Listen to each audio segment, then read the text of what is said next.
okay, sabihin natin for the sake of argument, bumaba yung snatcher, yung mga petty crimes, tumaas yung homicide rates. Tumaas Murder. yung mga deaths under investigation. Paano mo masabi na mas safe ang isang komunidad kung may 10,000 kang patay, pero mas kumunti lang yung snatchers mo? Para medyo... Petty crimes. Yeah, di ba? Dapat yung pinakamalaking crime ay homicide. Yung may mga namamatay under suspicious circumstances. Uy, pero alam mo ba? Pero si General Torre, di ba at the time nandun siya sa Davao City, chinek niya yung records doon sa Davao, yung mga blatter, mukhang nililinis. Remember that? Right. Doktor. So, ibig sabihin, ibig sabihin, nakita ni General Torre, teka lang, hindi nyo lahat nangyayari. Yung lahat na nangyayari dyan, hindi nyo nilalagay. So, lumalabas tuloy, mukhang ang linis-linis. So, airbrushed yan. Na-photoshop nila yung numbers nila sa Davao. Because pag tinignan mo yung homicide rates, Davao isa sa pinakamataas, if not pinakamataas. In fact, even traffic na nga, pinakamataas sila sa bansa. So, ang sinasabi natin basically dito is, hindi lang intrigero, hindi lang istorya, medyo budol. Budol King. Yun ang tawag ko. Now, speaking of Budol King, balikan natin yung issue ng drug war ni Digong. Kasi proud na proud sila. Napanon nila lahat maayos. Ganun. Sabi niya, 3 to 6 months. Wala na mga kriminal. Wala na mga drugista. Ano yung true track record? Because base sa pagkaalam ko, walang tunay na big fish na nahuli. Yung isa nga, bumisita pa nga kay Digong sa Malacanang. Alam na natin, letter P at letter N. Next thing you know, biglang nawala. I mean, no offense pero yung mga nahuhuling mga supposed drug lords na iba, hindi mga big fish mga yan. What is the real score base sa mga ebidensya na meron tayo from PNP among others pagdating dito sa issue ng drug war ni Digong? Budol ba yung drug war niya? In a sense na, wala namang big fish na nahuli Maraming nagsasabi, di ba? Yung mismo nakakaalam ng mga records, hindi naging successful yung sinasabing war on drugs. Kasi ito lang. Tandaan natin, napakalaki ng nawalang shabu doon sa sinasabing magnetic lifter. Yeah. Doon pa lang. Tanong natin, tao mo nasa loob. La Peña, BOC Commissioner, bakit si La Peña at that time dinideny na meron lamang shabu yun? Isabi ni dating PIDEA Chief Paul Aquino, inupuan yan Inupuan niya ng sniffing dog. So, meron yan. Nasaan? O ba't hindi nila yun napakita? Hindi nila yun nahanap. Ang balita lang sa news, sa ibang mga nabasa natin, kumalat yata yan sa Mindanao. Balita lang yun. Well, sa Quadcom, lumabas din yan. And si Senator Trillanes sa mga others, meron silang teorya na actually, hindi lang budol yung war on drugs. Baka fig leaf lang yan. Baka, pang-distract lang yan from a different bigger operations. Now, obviously, hindi tayo nandito to litigate that case. Ang sinasabi lang natin, baka hindi lang ito destabilization and intrigue, baka nagdi-distract din sila dahil questionable yung record nila. I mean, tanongin natin, baka si Basa hindi tumatakbong mayor? Bakit pumasok pa yung tatay niya? Kung magaling talaga sila sa Davao. Di ba? Bakit biglang hindi na siya tumatakbong mayor? Yes, diba? Kung talagang magaling siya, di ba dapat, mas bata siya. Exactly. Yung si dating Pangulong Duterte mukhang hirap ng lumakad. So, bakit kailangan niyo pa siyang pahirapan kung kayo na mismo, magagaling dyan? Exactly. So, yung palang alam natin, may mga kulang. Now, so ano yung pagkakaiba ng kasalukuyan na administrasyon pagdating dito sa issue ng war on drugs? Dahil tuloy naman yung war on drugs, except iba yung methodology at paraan. What's the difference? Okay, sa nababalitaan and gaano natin, ka-effective base sa alam natin? Sa nababalitaan natin, maraming nahuhuli. Yung pumapasok dito ng mga droga, maraming nahuhuli. At yan naman nasa records din. Siguro ang difference nga ito, walang dugo na dumadanak. Sa paghuhuli or kahit na sinasabi natin war on drugs, walang dugo na dumadanak. Unlike before, meron pronouncement at inamin din ni dating Pangulong Duterte na ini-encourage niya pa. Ino-order niya yung pulis. Sabihin dun sa mga suspect. Suspect pa lang to nahuli. Encourage them to fight. Anong reason? Para nanlaban, no? Yeah. Pag in-encourage mo yan to fight, yung self-defense, kunwari ng mga pulis, ma-justify. Yun yung reason doon. Kaya encourage them to fight. The problem is, inaamin niya yung mga strategies niya. Labag sa batas yun. Imagine mo, pag pulis ka, nahuli mo, di pusasan mo, ikulong mo, patrial. Dapat may due process. Sa panahon ni dating Pangulong Duterte, as compared today, walang due process noon. Pag ikaw ay pinagbintangan, suspect ka pa lang, wala pa talagang ebidensya, wala, kill na agad. Yun yung pagkakaiba. And sa tingin niyo, mahalaga yung mga hearings, yung mga investigations na nangyari. Obviously, separation of powers, executive, iba yan sa legislative. Pero bilang isang attorney, bilang isang officer of the court, in the past or at least, sa tingin niyo, mahalaga itong mga hearings na nakikita natin. Kasi kailangan natin pag-usapan yan in the context also of the Sara impeachment. Dahil doon sa Quadcom hearings, hindi lang lumabas yung mga alleged anomalies or anomalous activities sa ilalim ng pamumuno ni Sara Duterte sa Department of Education. Lumabas din yung mga allegedly, yung baho, yung mga anomalies, if not, really violent practices under the whole Duterte family. Kumbaga yung franchise nila, di ba? Again, I know you're speaking for the Malacanang, iba yung Quadcom, pero ano yung basa niyo on those hearings? As a lawyer. As a lawyer? As a lawyer. Hindi siguro malalaman din ng taong bayan kung hindi nagkaroon ng Quadcom hearing. Kung hindi nagkaroon ng hearing ang Committee on Good Government. Okay? Kailangan din ito malaman natin kung tinatago ito, especially the confidential funds. At the time of former President Duterte, minanggit ba niya yung tungkol sa confidential funds? Hindi daw nga siya magre-report dahil confidential yan in nature. Pero may guidelines, Richard. Yeah. Dapat yung sundin to. Hindi pwedeng sabihin na, confidential to eh. Hindi namin pwedeng sabihin sa inyo. That's wrong. May guidelines to. Kahit nga si Ma'am Heidi Mendoza eh. Yes. Alam niya kung anong guidelines. Hindi pwedeng walang report, tapos alias lang. So pag may alias ka, dapat may record pa rin mismo sa opisina. Ganito yan, Richard eh. Ang mangyayari ganyan, halimbawa, ako yung secretary na may confidential funds. Ang gagawin ko, di ba, SDO. Yung SDO niya, makikipag-coordinate yan kung sino man yung pagbibigyan ng pera. Right. Pero lahat yan, dapat si SDO may report. Yung kanilang chief accountant doon sa opisina, may report. Yung report nila na detalyado, nakasealed yan. Right. Hindi nila yan ibibigay sa COA. Ibibigay lang nila kung ano yung pwede nang ibigay. Kapag ka na AOM or na red flag, parang gano'n, oy, teka lang, bakit ganito to? Doon nila ilalabas. Pero confidential pa rin yun, sa COA lang yun ibibigay. So ngayon dito, lumalabas, yung mga ebidensya nila, mukhang wala. Bakit? Sabi ni SDO, Gina Acosta, di niya alam. Wala siya alam.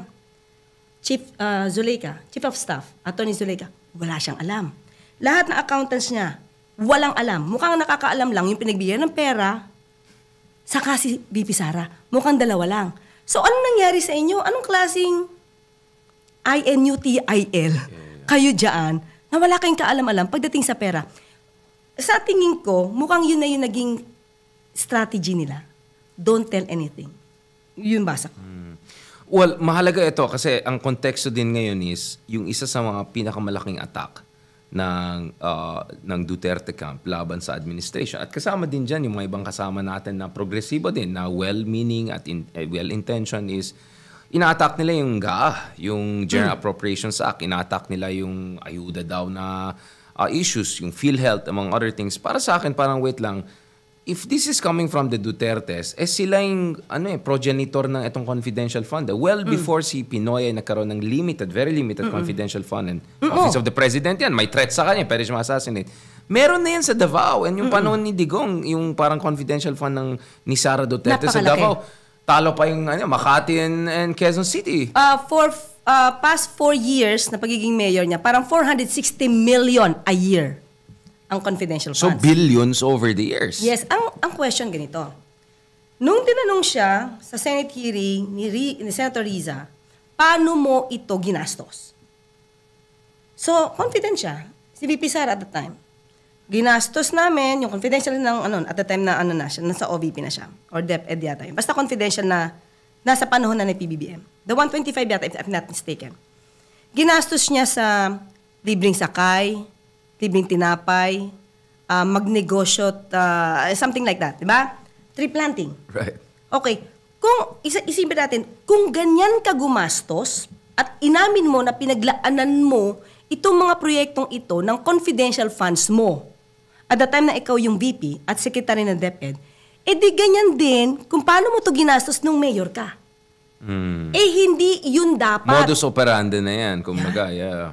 Hindi ang yun ang dapat pagkagastusan ayon sa batas. Hindi yun ang supposed to be na mga dapat mong bayaran using confidential funds. So ibig sabihin nung mayor siya, May questionable practices na. mali na yung kanyang paggasta.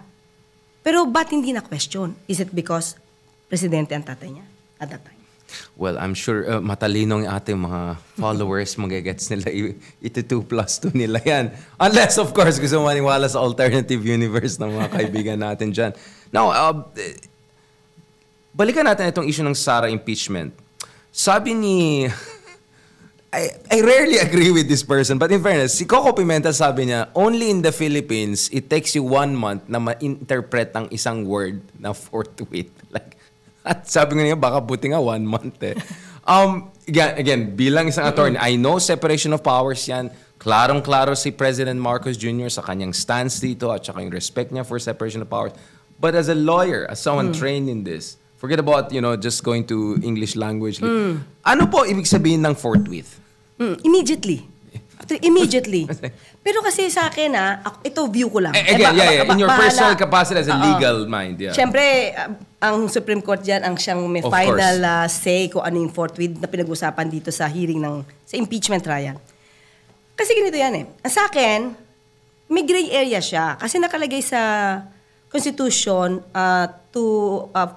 shall forthwith proceed. Pero hindi kasi nakalagay doon during session. Kasi nasa recess sila.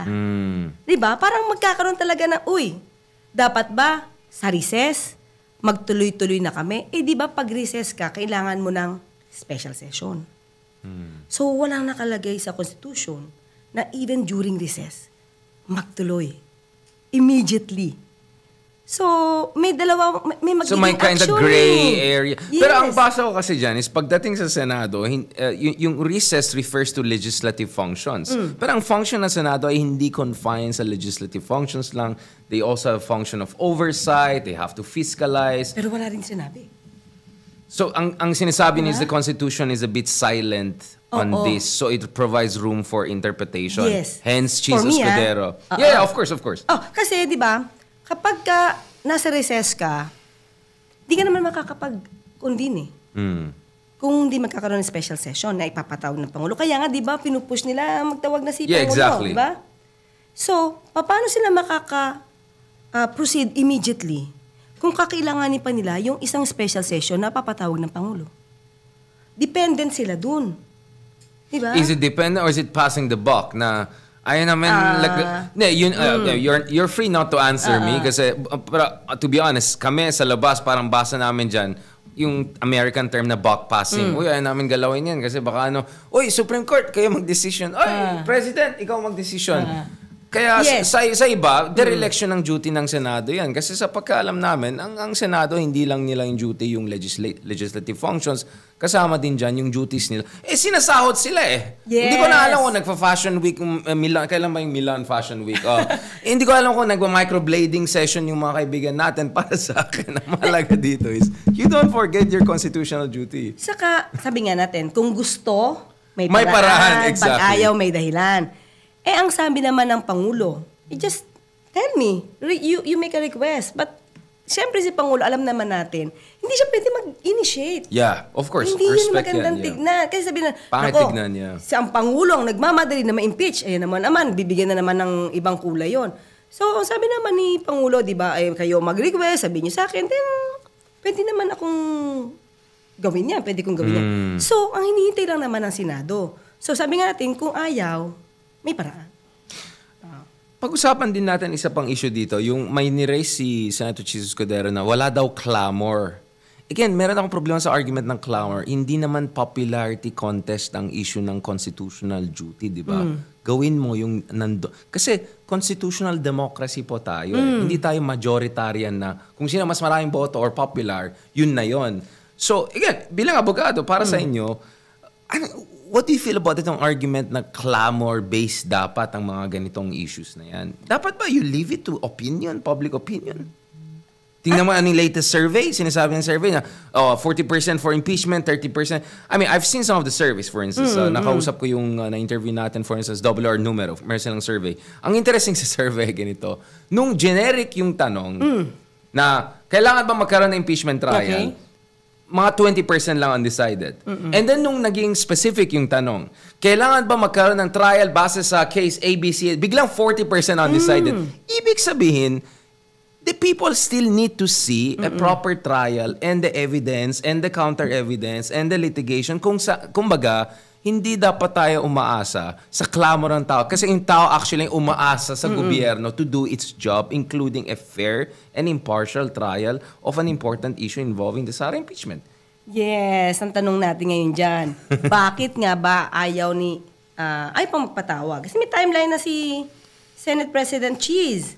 Pero parang SONA after SONA, parang tagal pa. Yeah. Pero is it not the fact na may mga re-electionists, may nangangampanya na hindi busy eh. So kung tatalungin natin to, di ba sabi nga ni Senator Bato, parang unfair naman sa amin. Kayo natapos ibibato niyo sa amin during the election. Campaign period yan. So isa ba yun sa factor? O yung iba ba nakabakasyon mode? So, sabi nga ni Senator Coco, kahit magpatawag siya, baka nga hindi magkaroon ng quorum.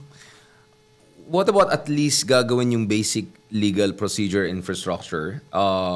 Siyempre, I think, realistically, inisip ng tao, if there's gonna be a voting pagkatapos ng election na yan. Diba? Kasi naintindihan natin, pagdating sa Senate race, close race yan, yung last 2 slots, usapan na few 100,000 yan, you don't wanna piss off the whole Davao and Solid South, gets ko yan. Pero ang sinasabi kasi ng iba, kunyari si Senator Trillanes has been very open about this for the past 6 months consistently. At least yung trial or yung procedures ng trial, ayusin natin ngayon para nakalatag na yan pagdating ng next Congress. And then we can go to the proper voting and all. Kasi continuous naman yung trial eh. Hindi naman siya yung legislation ng 19 Congress and all. Diba? Yun ang pagkaintindi ko. Ano yung take nyo dyan? Again, bilang isang lawyer, what is your take on that idea? Na you can do yung trial now or at least yung basic procedural. Kasi debate din yung procedure, hindi ito normal court eh. At saka yung quantum of evidence. Pwede rin debatein yan. What is your take on that? Especially based on precedents or even the American jurisprudence. Kasi marami din silang impeachment cases eh, including kay Trump. May decision kasi dyan, Richard, no? Sinabi na, kasi nung una, ang pinag-uusapan, continuing body ba ang Senado? Di ba issue yan? Kung pwede na lang ituloy sa susunod na, sa 20th Congress, di ba? Kasi sinabi nila, pagka nag-expire na, wala na yan. Yun yung una nilang, una nilang mga atake, kung itutuloy ba after the elections. Correct. Pero may decision kasi na sinabi talaga na yung Senado, unlike the House, ang House nag-expire eh. Pagkatapos ng, on the third year, wala na siya eh. Yung Senate, hindi. Continuing body siya, di ba? Pero, ang tanong kasi dito, parang meron dito naging decision na continuing body ka, pero lahat na na-take up nyo, let's say, nag-start yung 19th Congress. Right. Parang back to zero kayo. You have to do it again on the next Congress or 20th Congress. So, inisip ko, kung halimbawa sila ngayon ay gagawa ng rules on impeachment, mapublish yan. So, they have to do it all over again on the 20th Congress.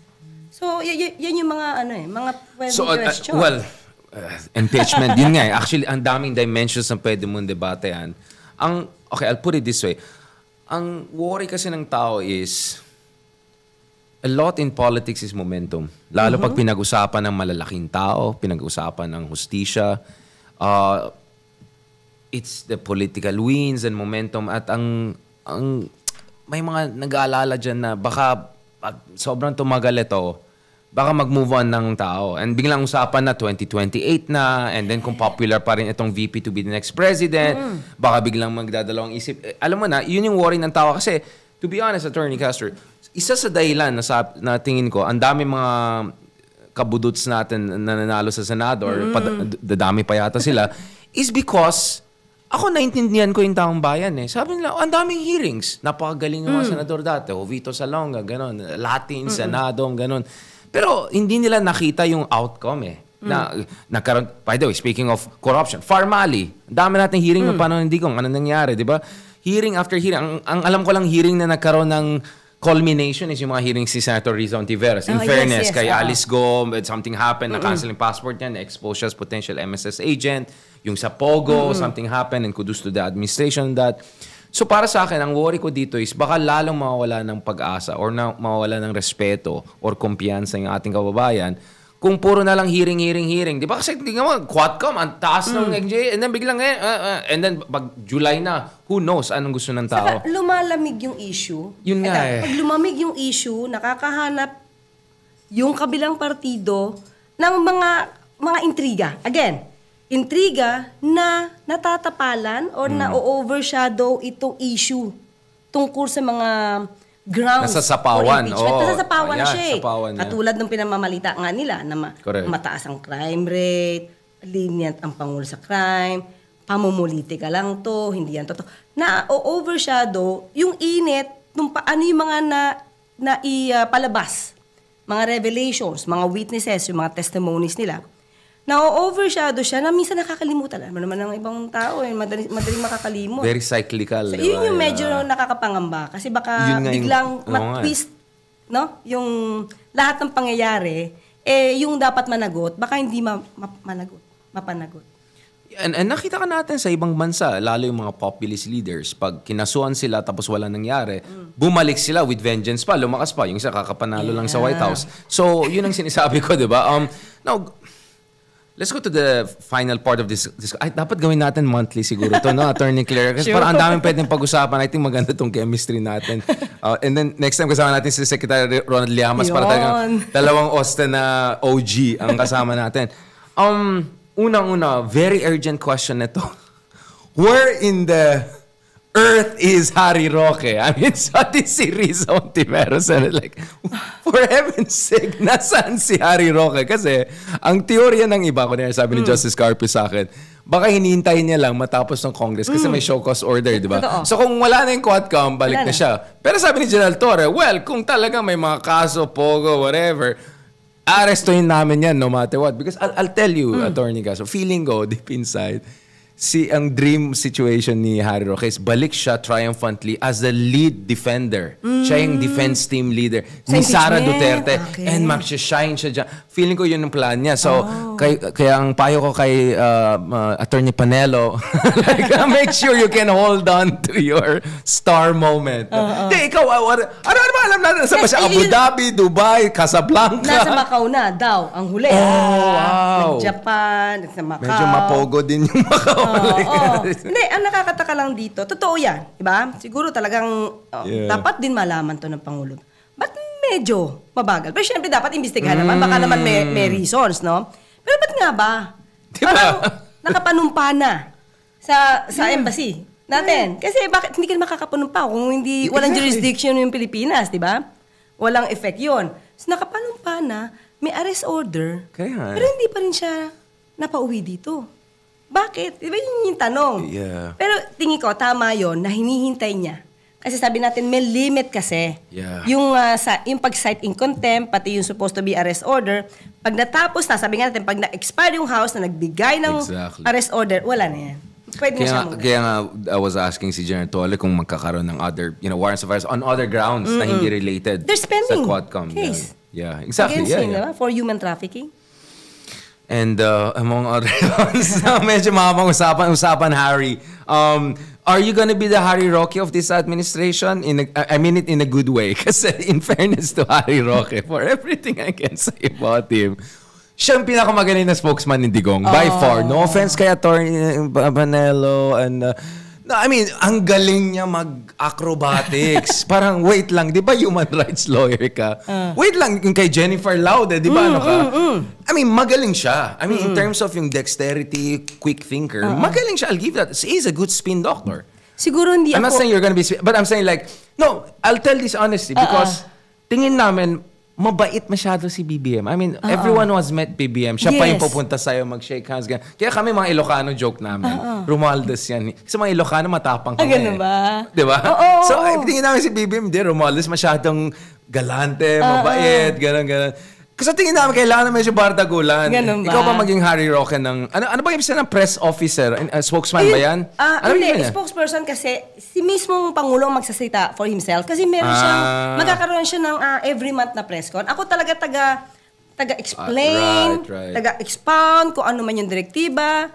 Kahit naman yung kung ano nangyari sa mga agencies, kung merong issue dyan, ay magsasalita pa rin. So more FYI, mga ganon, basics. Pero hindi ako magiging Attorney Harry Roque because hindi ko kaya sabihin, joke lang sinabi ni Pangulo. Hindi ko kaya yon. But I'm just saying, Harry Roque is a verb. Parang na-Harry Roque mo to. Ganun so, ba? pag isang araw sabihin na Attorney Castro ito, that's a good thing. Ibig sabihin, verb ka na, di ba? Last point, of course, itong Pilipinas 360 degrees, hindi ko ginawa yan dahil lang gusto ko mag-atake ng isang kampo. Or ito ay ukol sa ating bansa. Ano yung pwede natin gawin? Para sa akin, pinaka-frustration ngayon is itong pagkakaren ng mga Duterte. Parang gusto nila sila na lang parating bida, ganun. It's distracting us, right? And papunta na tayo sa legacy years ni Pangulong Marcos, in the last, it's gonna be the last 2-3 years of his term. And dito dapat papasok yung infrastructure projects, legacy years, and setting the tone for, the next 10 years for the Philippines. Hopefully, upper middle income na tayo soon. Ikaw, Attorney Cass, you're still new to this administration, but nevertheless, ano yung sense of investment mo na sana itong gulo na politika mawala para mag-focus tayo sa mga real issues, yung gut issues, economic issues, infrastructure issues? Yes, ito nga nung isang araw, nakipag-meeting kami kay Secretary Laurel. Hindi naman ito news eh. Yeah. Pero ang dami pala nilang ginagawa for the farmers. Okay, marami talaga. Nakita ko, meron pala silang project para pagkaroon ng cold storage, para yung mga gulay na hindi nabebenta kasi oversupply. Dapat turuan ang farmers kung paano. The problem is ngayon, because of the law, hindi kasi pwede yung DA, sila ang bumaba mismo sa farmers. Right. Kasi ang municipal agriculturist ang may karapatan makipag-usap sa farmers. So DA, hindi makadiretso. Pero sana nga, ang DA mismo ang makababa sa farmers. So ang gagawin nila is, gusto nilang turuan yung mga farmers, huwag kayong sabay-sabay magtanim. Yeah. Kasi mag-oversupply talaga yan. So mangyayari dyan, mumura ang item na pinreduce nyo. So dapat turuan yon. And at the same time, sabi nga nila, magbibuild tayo ng cold storage para kung may mga gulay na hindi nabebenta because of oversupply, pwede na lang ma-stock to. So yun yung gusto nilang, meron na actually. So itong mga proyekto na to, actually, isa lang ito marami. Hindi ito na nagkakaroon ng focus ang tao because sinasapawan ng mga negative na issues. Intrigues. Especially ng mga Duterte. Lahat, every minute, parang may issues para masira. So yung kagandahan ng mga proyekto, di napapansin. Kasi minsan, ang pipick up naman talaga ng mainstream. Yeah. Yung intriga Yung mga magagandang nangyayari, medyo hindi siya napopokusan. Although nasasabi, pero hindi doon nagkakaroon ng usap. Hindi na pag-uusapan. So, itatag ka you say anything nice about anong nangyayari.